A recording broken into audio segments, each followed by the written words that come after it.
Hakikat Tuhan, kajian pemikiran Islam dalam falsafah Jawa. Adanya pemikiran Islam dalam falsafah Jawa tidak dapat dilepaskan dari sejarah masuknya Islam di tanah Jawa. Sejarah mencatat Islam telah masuk ke Nusantara sejak pertengahan abad ke-7 Masehi, yaitu pada saat Ratu Samba berkuasa di kerajaan Kalingga. Kedatangan Islam pada abad ke-7 Masehi tersebut belum dapat diterima secara luas di Nusantara, terutama di tanah Jawa, dan baru dapat diterima secara luas pada sekitar pertengahan abad ke-15 di era kepemimpinan Wali Songo. Di antara beberapa teori masuknya Islam di Nusantara, utamanya di Jawa, terdapat teori yang menyebutkan bahwa Islam dapat diterima di Nusantara berasal dari Islam Campa. Islam Campa yaitu keberadaan Wali Songo sebagai pensiar Islam yang ajarannya diterima di Nusantara berawal dari kedatangan dua bersaudara putra Syekh Ibrahim Asmarakandi yang berasal dari negeri Campa ke Jawa sekitar tahun 1140 Masehi sebagai tonggak dimulainya proses dakwah Islam di Nusantara.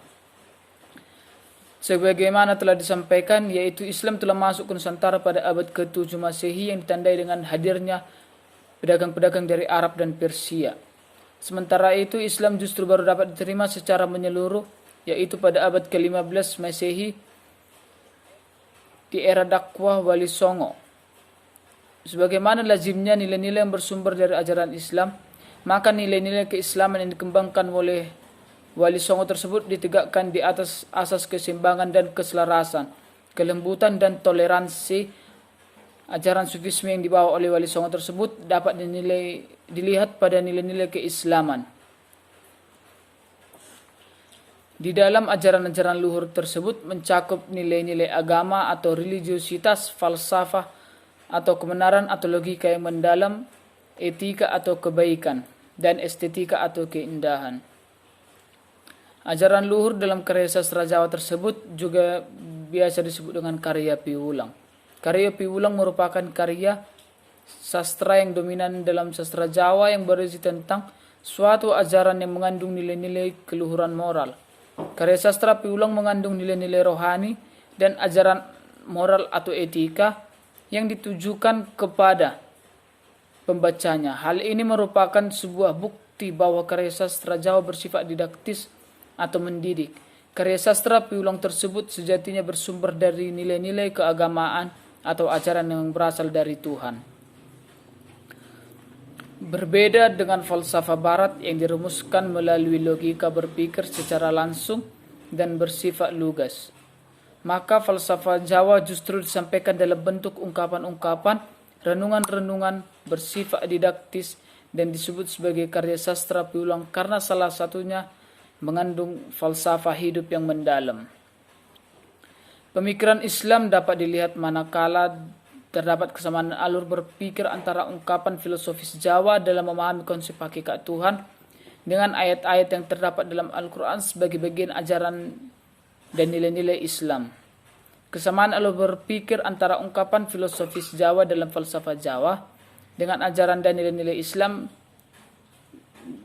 dalam ayat Al-Quran dalam memahami konsep hakikat Tuhan tersebut dapat dilihat pada yang pertama, konsep tan kena kinaya gapa, yang berarti Tuhan tidak dapat dibayangkan keadaannya, mutlak kekuasaannya, tetapi tidak dijelaskan wujudnya.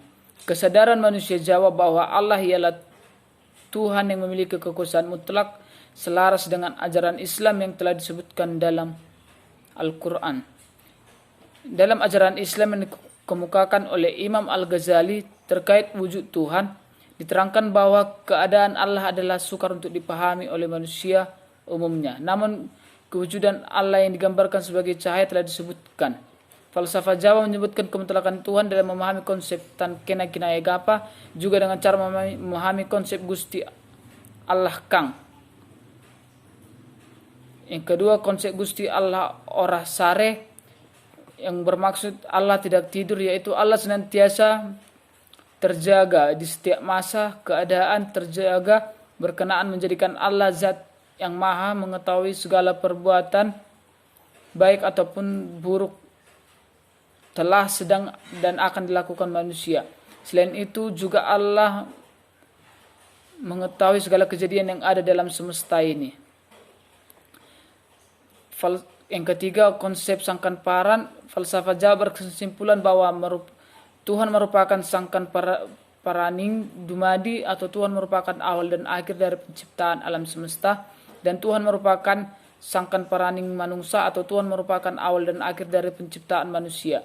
Dapat diketahui bahwa Tuhan merupakan awal dan akhir dari penciptaan alam semesta dan manusia, atau dalam falsafah Jawa disebut dengan sangkan paraning dumadining manungsa. Falsafah Jawa telah memiliki pandangan bahwa awal penciptaan seluruh isi alam semesta termasuk juga berasal dari Tuhan.